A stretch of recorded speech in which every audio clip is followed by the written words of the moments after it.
Hey guys, welcome to Learn with Dylan. Today I have the pleasure of having a friend, a mentor, and actually my boss on my first ever podcast. So, Jayme Richardson. So, I'd love to introduce you to him, learn a bit about his story, and just learn a lot about the sales world and how much of an impact that can make on your life. Well, thanks for So, having me, welcome. Dylan. I appreciate it. Thank you so much for the very great introduction. I hate the word boss. I hate it. We work together. I hate it. I know. I was actually saying to Lizzie the other day, I was like, I don't like using the word boss. What else can I call him? Just So, Jamie. Jamie's good, mate. yeah, okay, cool. So, Jayme, today we're just going to obviously learn a little bit about yourself, so the audience can understand what you do, people that are not really familiar with you. So, to kick things off, I've started with this one question.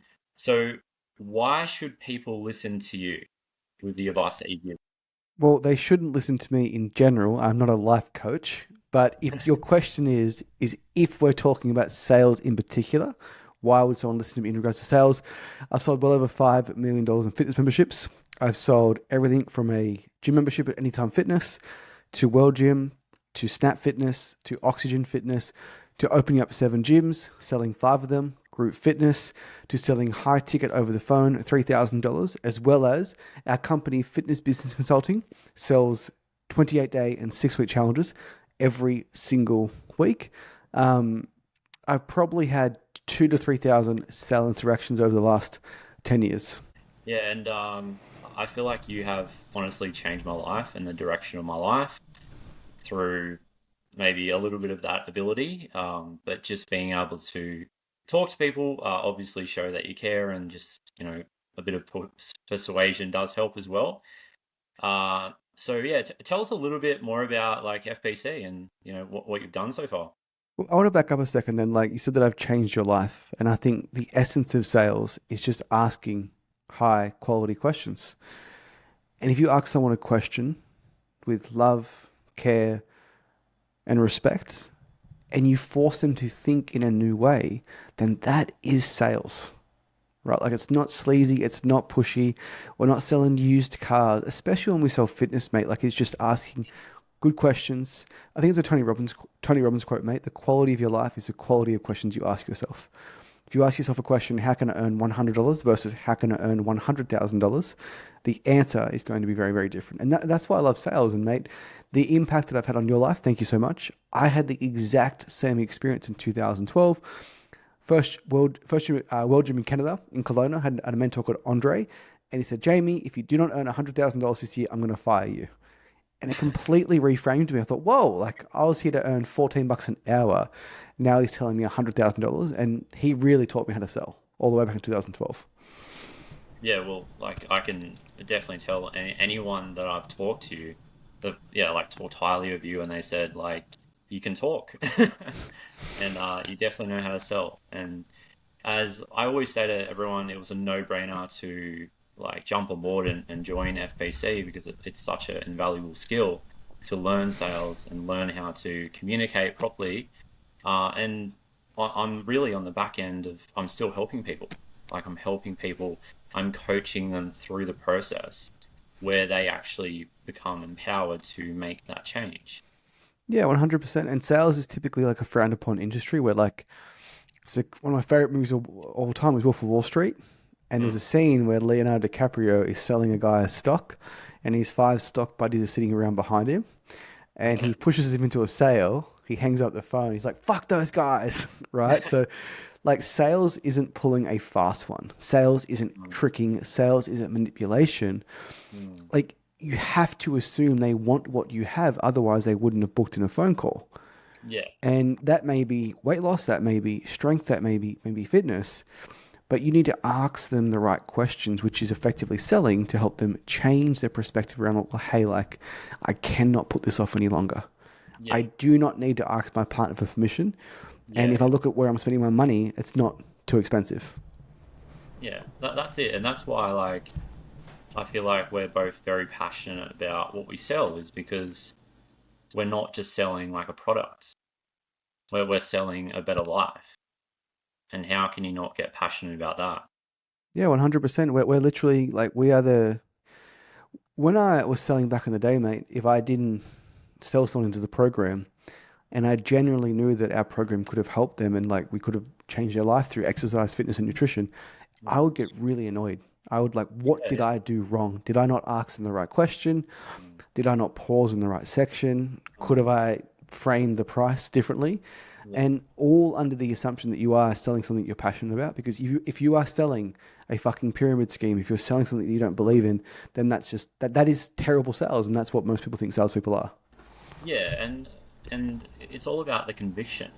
Like, if you are coming across like that, this is going to help you, they can hear that in your voice, in your tone. And that's something we'll actually talk about once we get into it a little bit more. Well, there's layers of sales, right? Like you can be a pushy salesperson, you can be a technical salesperson, you can be an empathetic salesperson, Mm. and the truth is, you need to be a combination of all three with different people, right? But like at the basis, if you are an untalented salesperson, you don't understand tone, Mm. pausing, scripting, trial closing, you're not confident asking for card details over the phone, the first thing is just a transference of conviction. Mm. Like if you have an overweight person and you're the owner of the gym or you're a personal trainer and you know that you can help that person, you know that if they make those few changes with food, Mm. few changes with exercise, they can hear it from you. Yeah. And especially when you're selling fitness, a lot of the objections are actually fear based, but like, I don't believe this guy. I've tried and failed in the past. You need to shove it down their throat with conviction that, hey, like, I can help you. And Yeah. they need to also like borrow your confidence. Yeah. And that can only come if you actually genuinely want to help and care. Yeah. Yeah. It's more about getting them to get out of their own way, which is something that we can all do. Just get out, like, and that's what you've helped me with, is just asking those right questions, which has made me think differently to what I was thinking previously. And when you do, And mate, what, just so I know, what were you thinking previously and what were some of those questions? oh, I don't know. I guess it's more about like looking at the paths, like when I was thinking about like leaving personal training. Something that I've been doing for 5 years. Like I've invested a lot of time, a lot of effort, a lot of sacrifice into that, and it was more about you just sort of giving me that clarity around what would the best opportunity vehicle be moving forward. If you look down the road, okay, if I'm doing personal training, I'm going to be doing X amount of sessions a week, and making X amount of money. And is that something that I really want to do, or do I want to pursue, joining FBC, learning the valuable skill of sales, yeah, which is going to, at the end of the day, like improve my communication skills, network, meet people, and just improve myself altogether. So it was sort of a no-brainer to go with like joining FBC. Yeah. And Because that's where you're on the fence, right? And that's where yeah, that transfer of conviction is so important. mm, Because maybe you didn't believe in yourself at the time, but you believed in me. And I mm, had to transfer that level of confidence to you. mm. And it's the exact same thing when you're selling fitness. Like you need to transfer the confidence over. Yeah, exactly right. And as you said, that comes through that conviction and knowing that we can do it. Like when I'm on a call, like I know I can change someone's life. So it comes across. 100%. Awesome. Well, I've just made my first little scripts. So next little bit is just going to be diving into three big questions. So number one is like, why do you feel like people should learn sales? Sales is just communication. Hmm. And communication is one of the most important things in the world. Yeah. Every single conflict comes down to not communicating your expectations, Yeah. right? Exactly. And whether you know it or not, you're selling every single person in your life Yeah. around your beliefs, around what you like, around what you don't like, right? So if I want to have Thai food tonight and my wife Ellen wants to have a burger, Yeah. then I need to go into bat. Well, I feel better after Thai food. Like Yeah. we had a burger last week. That's sales, right? It's just communication. And I think when you learn the art of communication, you can ask yourself a better quality question. You can Mm. ask your loved ones a better quality question. And Mm. ultimately, if you're a better communicator, you can help more people. Yeah, that's exactly it. I love that response. It's just literally communication. Yeah, that's it. And like communication is the most important thing. Okay, Yeah, so 100%. the next question is like how can we apply like sales skills or just improving our communication skills like into our everyday lives? I think there's just a plethora of amazing free information on the internet Hmm.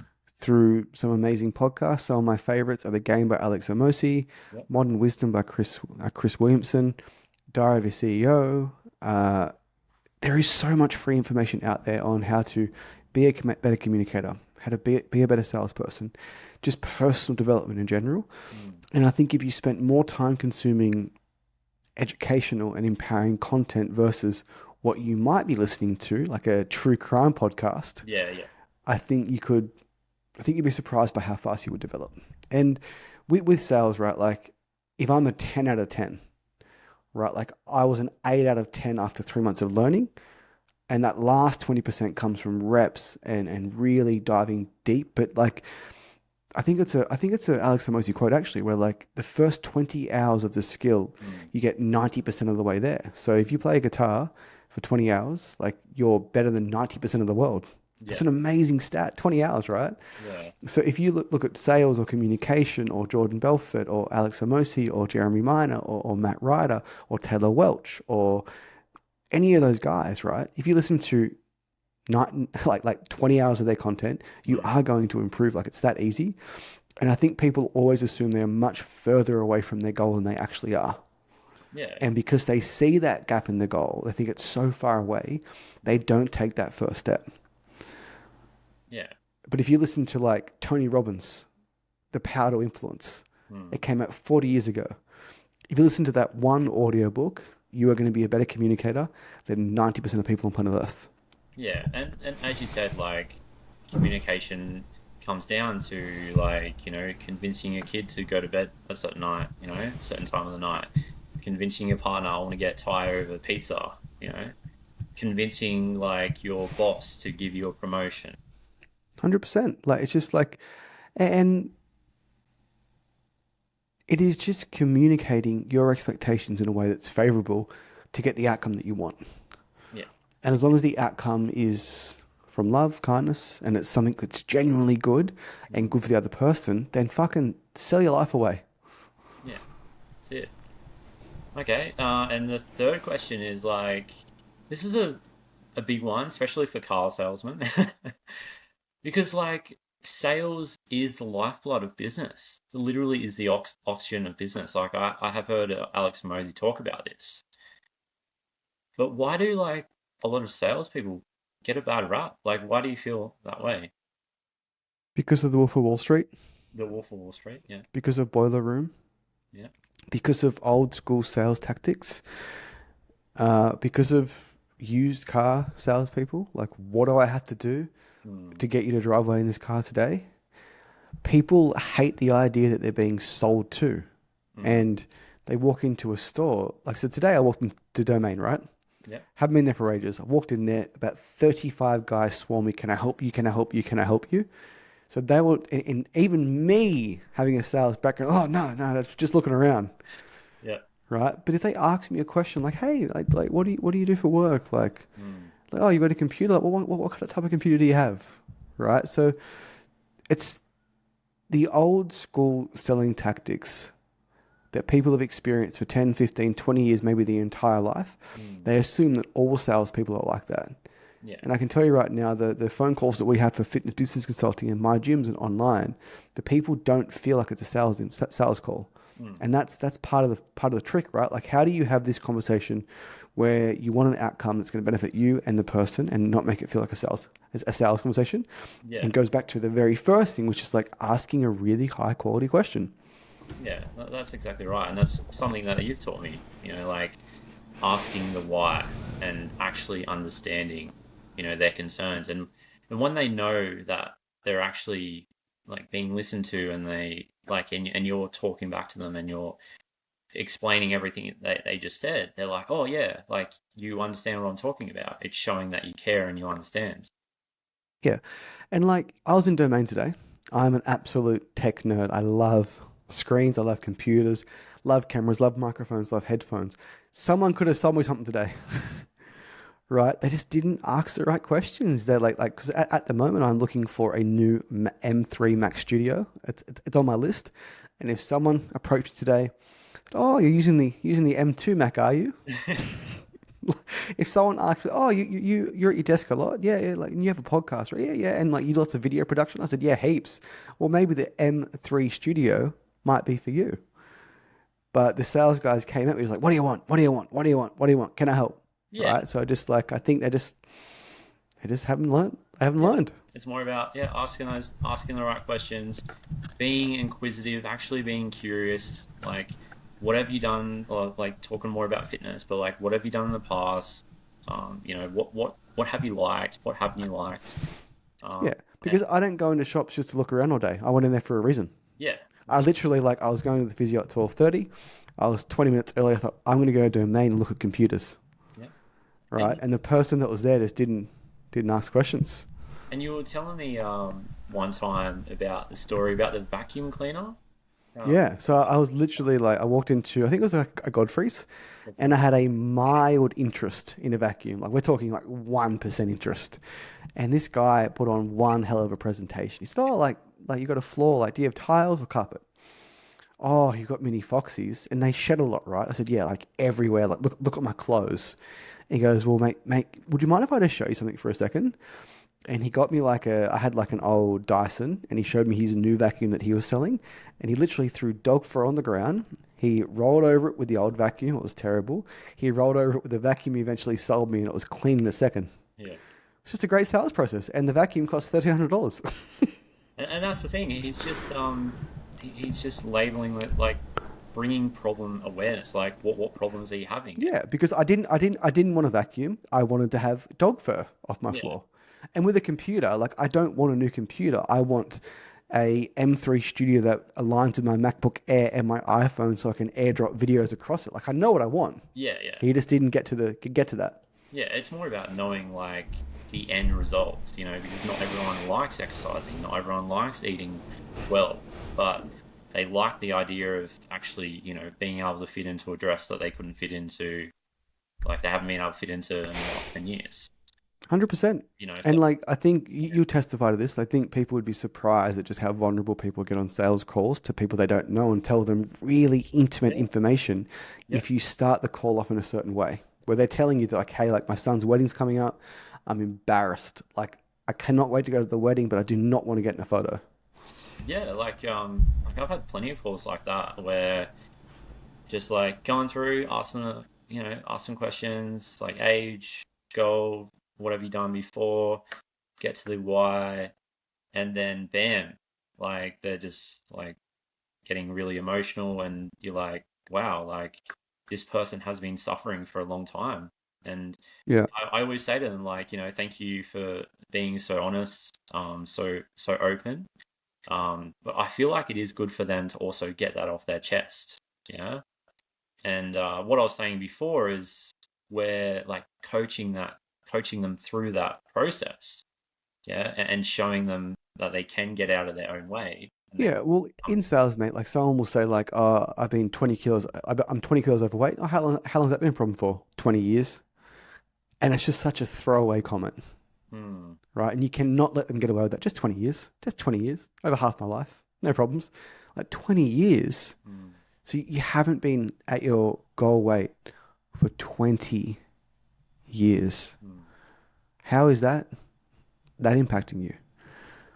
And that is sales, right? Because they deflect that 20 years because they don't want to think about it because it's Yeah. too painful, which Hmm, goes all the way back to the start of the podcast, which is just asking a quality question. And hmm. I'll repeat that again 20, 20 years. Slowed down, lowered my tone, to the point like, hey, like we're going to discuss this. We're not moving on. Like we cannot brush over this. This is important. And then that will allow the person to think, fuck, like since 2004, Yeah. like when my kids were 3 years old. Yeah. And then if that issue is highlighted, then it forces them to like make a change and you'll get less objections around, I need to think about it. Mm. Yeah, and that's the whole thing about like tone and doing the pause that you like do perfectly is that you're giving them a couple of seconds to be like, wow, like this is a problem. Because if you just ask them like quickly, oh yeah, why is this important to you? Then they're gonna give you a knee-jerk reaction of, oh, I just Yeah. wanna like get fit. But as you've taught me, it is about the tone, it is about pacing and asking it in the right way. Well, back to the computer example, right? Like if I walk in there and say, hey, like, do you want a computer? Yeah, I want a computer. Which one? Windows. Okay, I'll show you this one. It's Hmm. like, oh, you want a computer? Like, do you not have a computer? Oh no, I've got a Windows. Oh, Windows, like, but like you have an iPhone, right? Like, and you're looking for something to work with your iPhone. I said, yeah, I've also got an Apple one too, but like it's a little bit slow, a little bit old, and host this podcast, and it's just not like I just would have opened up, and Yeah, he could have sold me a Mac Studio. that's it. That's But great. like most people and like fitness people, I thought I'll go back on the weekend and get it. Yeah. That was my thought. But you know what's not happening on the weekend, Dylan? I ain't going back to get it. I'll keep putting it off. You know, that's the whole thing. I'll think about it, or let me talk to my partner. You know, gives them time to just think about it and be like, oh, and and they're stopping themselves from making that change, that the pain that they've been in for the last 10, 20 years. 100%. And mate, I've got to use this Windows computer every day of my life. It's killing me. Yeah, that's it. You want to make sure you're using a good computer. Okay, well, the next bit. So I've obviously personally learned a lot of you. So I wanted to talk a little bit about like the things that you've taught me that have changed my life, or just looking at them from a different perspective or a different frame. So a few lessons that have really stood out is obviously breaking limiting beliefs. So this is something that you've like, talked about with like business and like what you've gone through and everything like that. And you've also taught me like, can you sort of elaborate a little bit more on breaking limiting beliefs and people just getting out of their own way? So like a limiting belief, right? Like the worst thing about limiting beliefs is people don't even know they exist. Like they have a belief around a certain topic. We'll stay on sales, mate. People don't give card details over the phone. Mm, Yes, they do. Like that's I've sold 2,000 of them. They do. Right. So is it it. not that people give card details over the phone or you're not confident in asking for them and therefore they say, oh, I'm not comfortable doing that? Mm, I think with beliefs, mate, I think the more you hang around good people, the more you learn from people either where you're at or ahead of you, and you can learn from every single person on planet Earth. If someone else is doing it, then like, why can't you? And I'm very fortunate to have friends that do 10 million a year and 20 million a year and above that. And they're not special. mm, You know, two arms, two legs, they breathe oxygen. They've just done it for longer than you. They have information that you don't have. yeah, And then once you have that, then it's time, okay, well, like I can do that too. I believe in myself and just push forward. yeah. And one of my favorite quotes, Dylan, is my quote of 2024 so far is a Jeff Bezos one. It's like two-way doors, right? Like a limiting belief is potentially preventing you from making a decision to try something. Like I want to try this. I'm not sure of the outcome. I'm scared. My belief is X will occur. Mm, But most decisions in life are two-way doors. Where like you can put a foot out the door, you can look around, see if you like it, and go back in. And whether you got the outcome that you expected or not, like you've learned. that's it. Yeah. And if you're right, fantastic. If you're not, by process of elimination, you are closer to the outcome anyway. Yeah, and you've learned and you've grown as a person. So Yeah. like what do you feel like have been a couple of your biggest like limiting beliefs that you've broken through? Um, that's a great question. I'm usually asking the questions, mate. Limiting beliefs that I've broken through. Or just one. As my network continues to grow, and I'm around, and when I say good people, I mean financially successful people in business, because financial success and good, two different things, right? When I've spent time around people that are really wealthy, I'm talking like real wealth, and I've met them, and I always thought there was something special about them. Like they must have a hack, they must have a secret, they must be gifted in XYZ. But the truth is, more often than not, they've just done that thing for a very long period of time. Mm. They've gotten very good at it. And if you combine those two things, time and skill that compound, Mm. it's hard to fail. Yeah. That's something. So I think just that is the biggest thing, is like, Yeah. is there's actually no secret. Mm. Yeah. And it's about just actually doing the thing, as Alex Moby always says. And it's about playing the long game, being patient, and just hoping for the best. Yeah, I saw a great quote the other day from Kobe Bryant, one of my biggest heroes, like the only real celebrity death that ever rocked me. Mm. Um, his daughter, who died too, I used to play high school basketball, Mm. and he'd make their team train 4 hours a day, Mm. 7 days a week. And like the parents thought he was crazy, as you would, Yeah, yeah. right? And he said to those parents, hey, all your girls are going to make the WNBA. Like, how do you know that? He said, it's math. He said, the other kids train 2 hours a week. We're training 28 hours a week. Mm. We're doing 14 times the work for 2 years straight, 104 weeks. Mm. They're getting thousands and thousands and thousands and thousands and thousands of hours ahead. So like, why wouldn't they make the NBA? Yeah. And Like that's probably, they put in the work. yeah. And that's one thing that I've, I guess, admired and like it's definitely rubbed off on me is your numbers. Yeah, like really getting down, like getting on the Google Sheets and just working out the math of like, okay, if we do this, we're going to end up here. Yeah. Well, if you're a personal trainer in the gym, right, and you're in there 8 hours a day, and your typical Anytime Fitness has 300 visits a day, if you talk to 150 people over a 7 day period, you're talking to 750 people. If you offer every single person a free consultation and you book 75, out of those 75, 50 show up. Out of those 50, 25 aren't interested. Out of those 25, you sell 12. Like, of course that will work. Yeah, Like but you just have to start the first conversation with 750 people. that's it. And I think and I think by doing things that like other people won't do, Mm, that's what makes them successful. yeah, exactly right.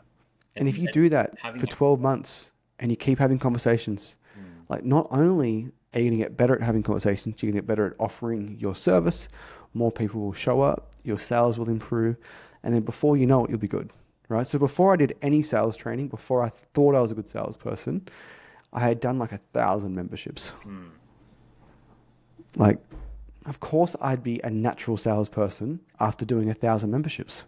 yeah, that's it. Yeah, it's just time, repetition, and Yeah. yeah. The biggest thing, Dylan, I find, especially like in the PT world, and I'm sure you have friends that are personal trainers, is they're just fucking hypocrites. As in, like, they expect they get so frustrated and so annoyed when their clients aren't tracking their reps and sets for progressive overload, or Mm. they're not tracking their calories and macros. Oh, why didn't you track it? Can't believe you didn't track it, right? But then if you ask them really basic questions about their business, for example, how much money did you make last month? Mm. Like, oh, I think around this. That's the same question you ask a personal trainer would ask the client. How many calories do you eat? Oh, around Yeah. 2,000. And you look, they've eaten 4,000. Like, it's the same shit. Yeah, no, you're right. You're right. Okay. And the next one, so this is something that you've picked me up on before, is avoiding self-labeling. So this is something that a lot of people can do, and and I've talked about like the power of language before, but it's something that you've pulled me up about before, like, labeling yourself and how much that's like affecting you. Can you elaborate a bit on It's like my biggest pet peeve. that? Yeah. And going back to like fitness sales in particular, I'm not a morning person. Okay, well, be 20 kilos overweight for the last 20 years, the next 20 years. I'm not a morning person. I'm not a smoker. I hate, I'm not the type of person that likes water. I'm sure you've heard that. Like, who doesn't like water? And far too often, oh, I'm not good with math. I'm not good with numbers. Mm. One of the big ones I see with gym owners a lot is I'm not good with. Online coaches will say this to me: Mm. is I'm not very good with tech. How does that belief serve you? Yeah, exactly. And you're just reinforcing it every time, like you're saying, and I've done it before, like I'm not good at math or something like that. You're just continually reinforcing that. And it's like, as Alex Mosey says, well, maybe you just haven't done enough of it. Or maybe Yeah, like you haven't done enough of online coaching or like using the system. So that's it. yeah. So a good example, mate, with our podcast, like we've got 54 episodes now. I started roughly 12 months ago. The first episode was dog shit. And this episode, mate, probably going to be dog shit. Hate to say it. Yeah, that's all right. But then in 12 months' time, like every single podcast that you make, you're going to learn something new. Mm. I'm going to add an intro. I'm going to add a logo. I'm going to get a new microphone. I'm going to get a new camera. I'm going to have an outro. I'm going to film in 4K. I'm going to have 30 reels. I'm going to post them on all 5 platforms using a scheduler. I'm going to add captions. I'm going to add effects. I'm going to run these these reels as ads to drive more traffic there. When they drive them to an episode, I'm going to have hyperlinks that drive them to the next episode.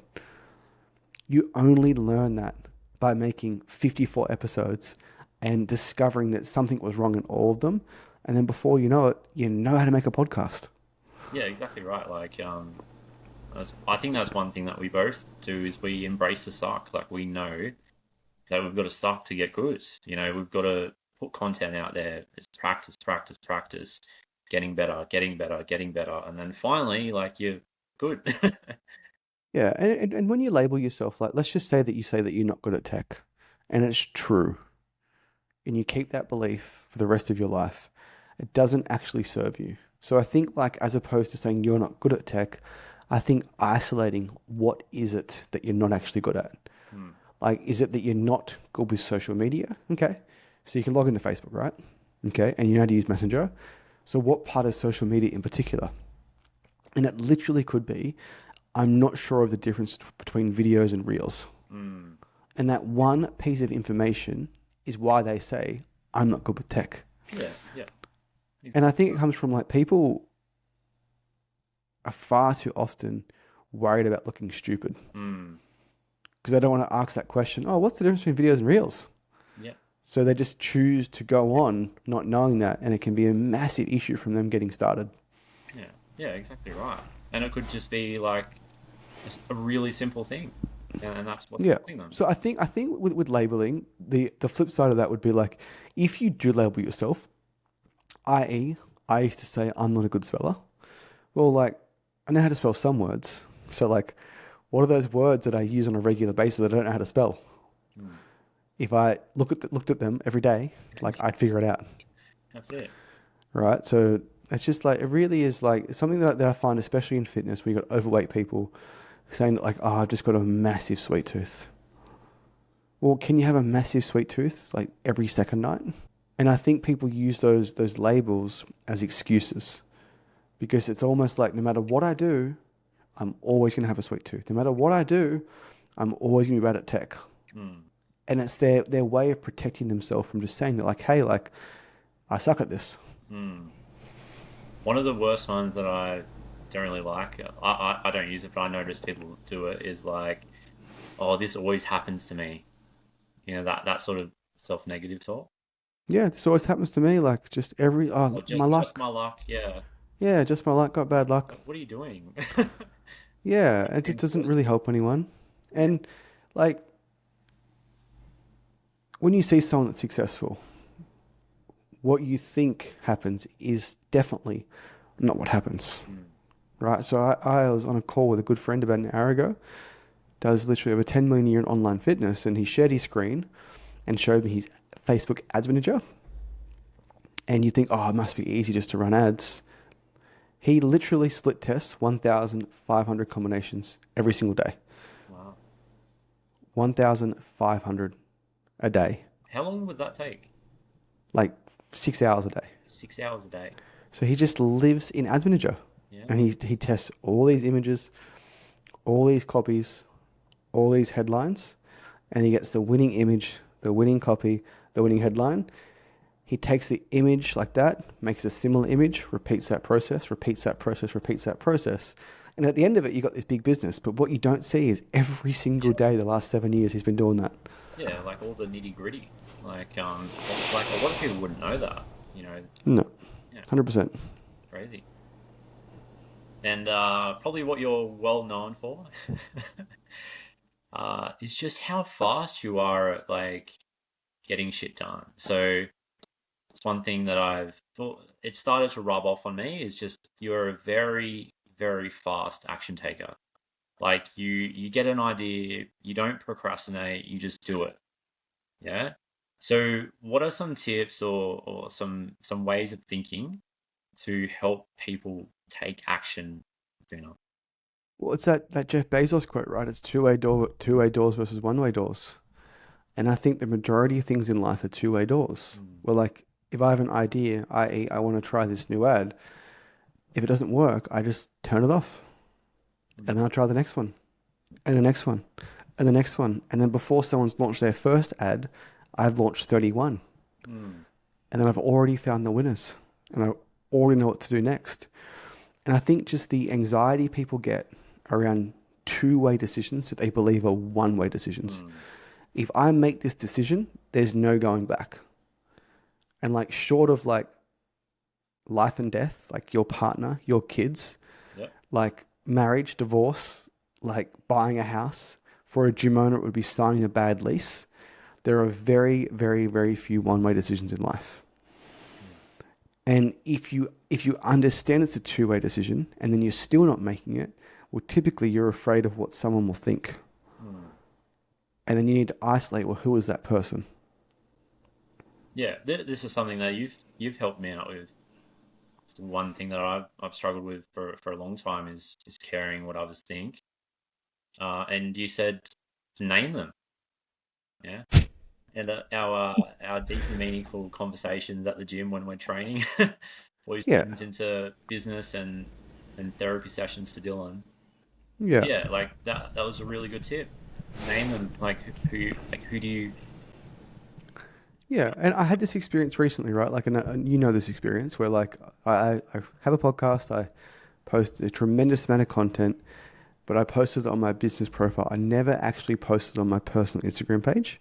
And the reason I didn't was because there's people that I've known since I was 18 up until I'm 34 now that like I was a very, very different person Mm, then to what I am now.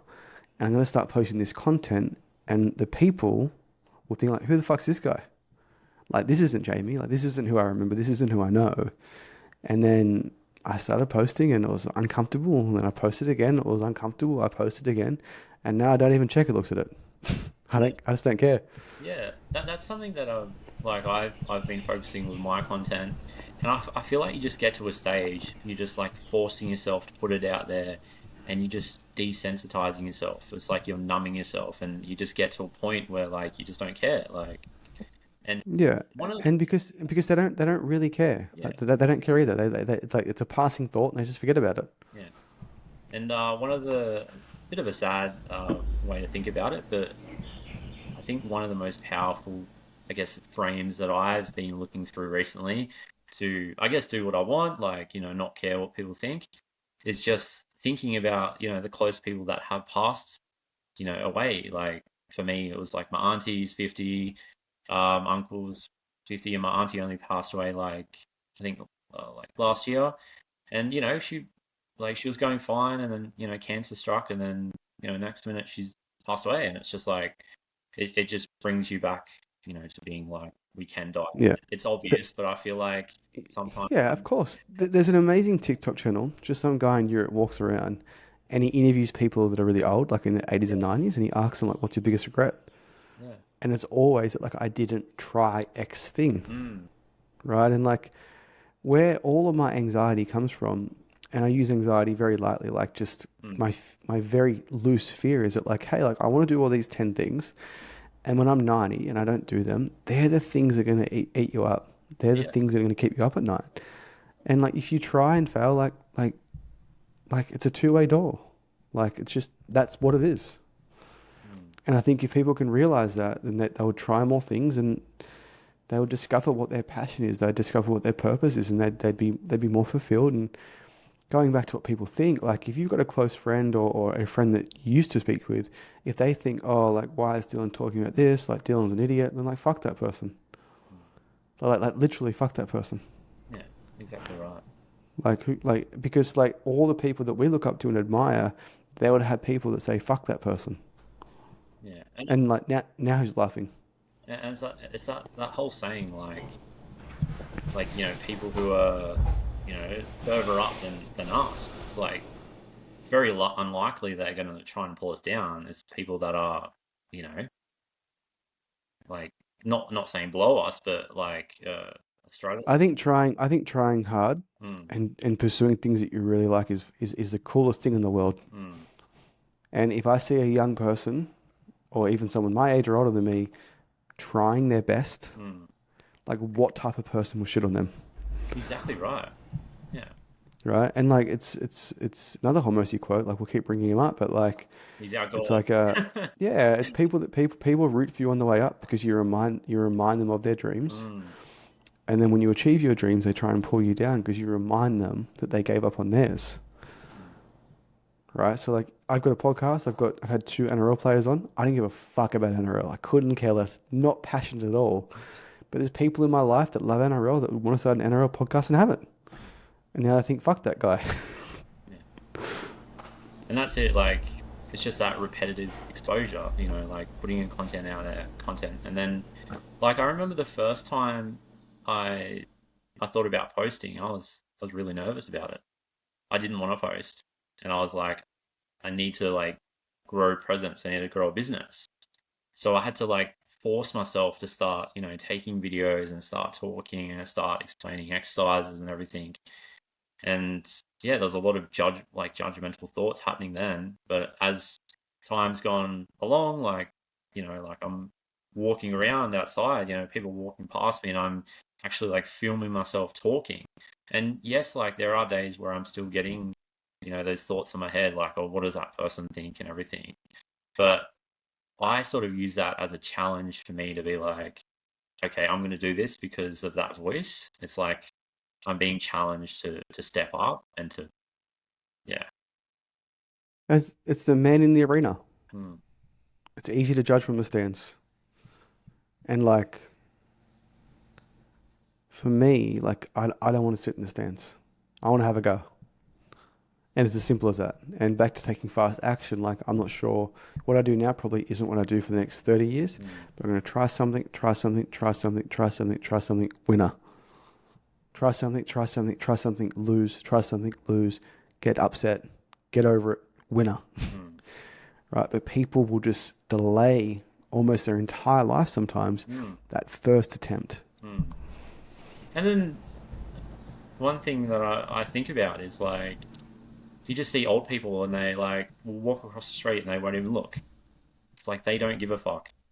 It's like and I'm like, I want to be like that right now. Like, how do I fast forward it to where I'm just like walking around, like my shirt, I don't know, like looking funny. It hasn't been easy for me, mate. So I've got friends from high school that I still really like and care about, Mm, but just like we've just mm, naturally gone in different directions. mm, And I can't get upset that they haven't come in my direction, and they can't get upset that I haven't gone their direction. mm. Like I think it's been a real big issue for me, just understanding that like most relationships will come and go. Yeah. Well, that's And I've definitely learnt too. and then like there's probably five people in your life that you think will be there forever, and just do it for them. That's it. As they say, the five people who hang around with the most is like, the people that you sort of become in a way. Okay, well, thank you so much, Jamie, for coming on boards. So I'd like to wrap up my first ever podcast. So with one final question, I just thought about this today. So who would be the three recommendations that you feel like would be suited for this podcast, like in the future? So guess you should have one. Pardon me? Yes. Guess you should have one. So if it's going to be about communication, I'll definitely have my good friend Stephen Cooley. Yeah, yeah. Excellent communicator, great empathy, good human being. I would have Mitch on the podcast, Yeah. my business partner, And if I'm definitely sales and marketing, he's more operations and logistics, which is still a very, very important part of business. And if you start to grow a business, those systems and operations, we don't really talk about them much, but they are critical. Oh yeah. They keep the wheels on. And the third person would be I would try and get a really high level salesperson on that sells high ticket.